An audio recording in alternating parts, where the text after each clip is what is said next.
मैथिली आ भोजपुरी के सबसे नीक चैनल एपी प्रोडक्शन दरभंगा के एखने लाल बटन दबाकर सब्सक्राइब करू और घंटी के निशान बटन के जरूर दबाओ ताकि नव नव ऑडियो आ वीडियो अहाँ सब लग तुरंत पहुँच सके।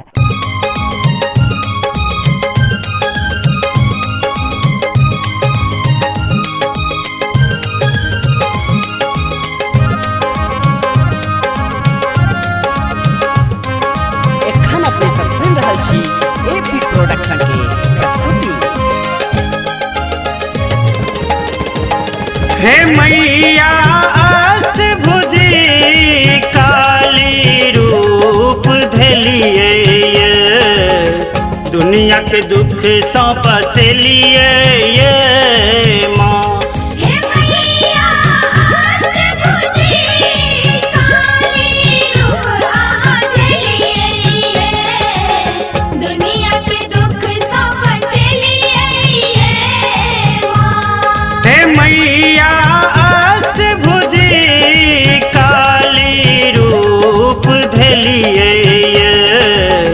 दुनिया के दुख सौंप चलिए माँ।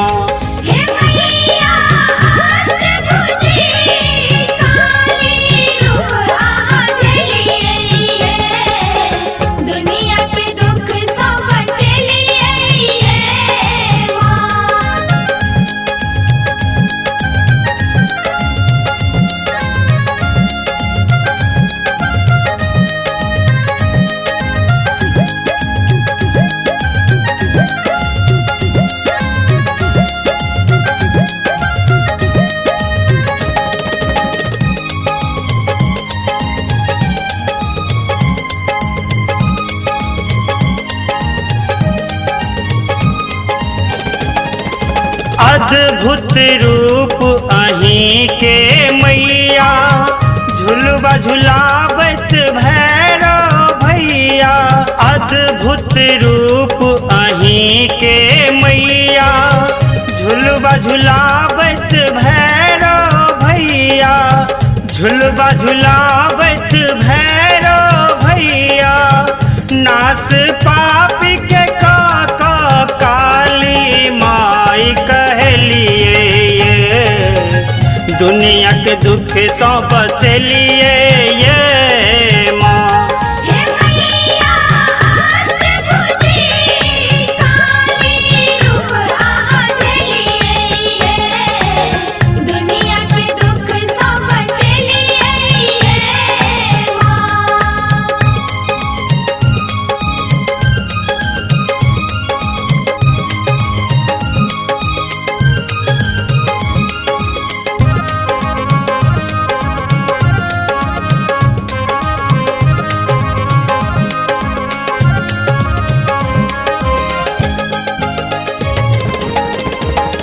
महिमा अहाँ के अगम अपार बदल छिपल में जरल कपार।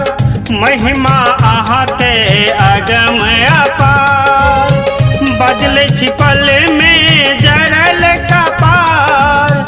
बदल छिपल में जरल कपार। श्यामा अड़हुल फूल पर आहा मैया लोभलिए दुनिया के दुख सौंप चलिए माँ।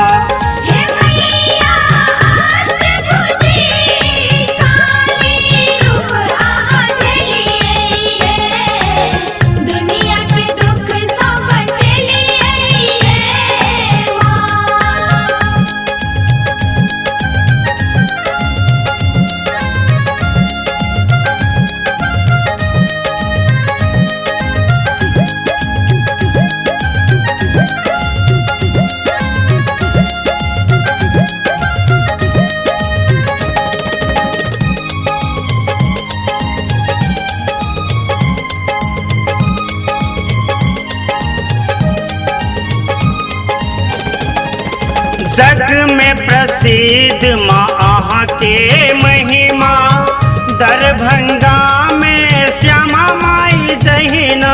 जग में प्रसिद्ध माँ अहाँ के महिमा दरभंगा में श्यामा माई जहिना, दरभंगा में श्यामा माई जहिना। ओम शीतल के दुख आहा नहीं जनलिए, ये दुनिया के दुख से बचलिए ये